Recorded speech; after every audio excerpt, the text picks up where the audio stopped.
All right, everybody, so welcome back to another episode of Colton Posey Fishing. So today we're going to be talking about my top 3 February finesse baits. At the beginning of every month, I always talk about my top baits, the finesse baits, then the casting baits, which is, it just kind of gives you a roundabout idea of what I typically do during the month of February and kind of what the fish are doing. If you're interested in that kind of stuff, hit that subscribe button, hit that thumbs up. It helps me out a whole lot, and stay tuned. This is something you don't want to miss. All right, guys, so the first finesse bait that I want to talk about is one that has really done a lot of work this winter, and that's a tail spinner. So the tail spinner is fairly simple. You can choose either, a willow blade or a Colorado blade. I typically go with the Colorado blade just because it helps slow that bait down a little more when you're going to be slow rolling it and stuff. Slows that fall down a little bit where it's not as fast. Everything's cold.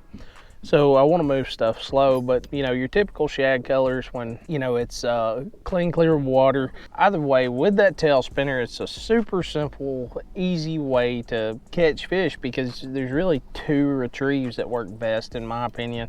And one is just slow reeling that bait, keeping it in whatever zone you're trying to target. And then the other way is jigging that bait. So picking that bait up and dropping it slowly, picking it up and dropping it slowly as you bring it closer and closer to the boat. You can do it right up under your boat if the fish pull there, but it's a super simple technique for you to use. Now the second bait that I want to talk about is another super simple one, and y'all have heard me talk about this a lot, but that's going to be that underspin. But instead of putting a swim bait on the back of this, I'm actually going to put a fluke style bait. I choose the Demiki Armor Shad. Use whatever you feel comfortable with. Fish Head Co. Spin, Demiki Armor Shad 3-inch.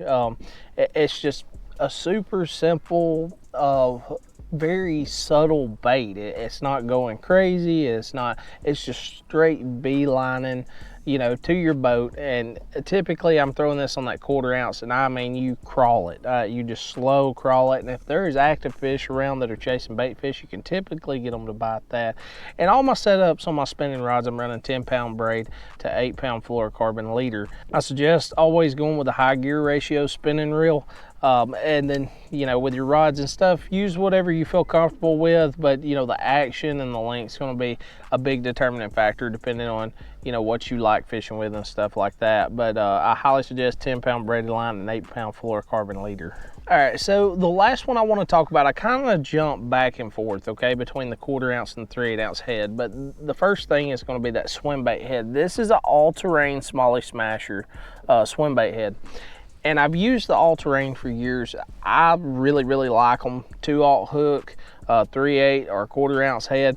But I'm actually going to start throwing that Rapala Mayor, Crush City Mayor on this swim bait head in particular.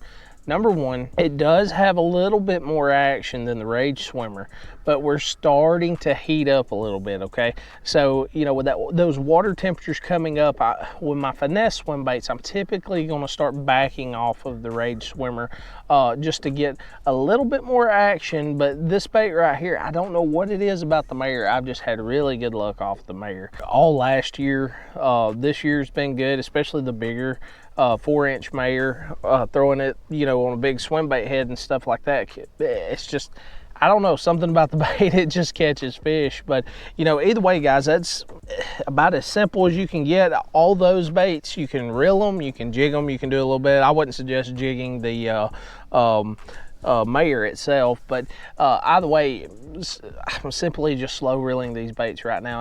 The fish are just lethargic, they're cold. There's a lot of fish that are kind of migrating. We saw a lot of that today in the migrating process. A lot of times it's really hard to catch them during the migration, especially when they're coming off those deep channels and stuff like that. But either way, guys, if the video helped you at all, make sure to like, subscribe for more content. I got you covered when it comes to anything bass fishing. Comment down below if you have any questions or if you just want to talk bass fishing. I love hearing from you guys. I'll see you next time.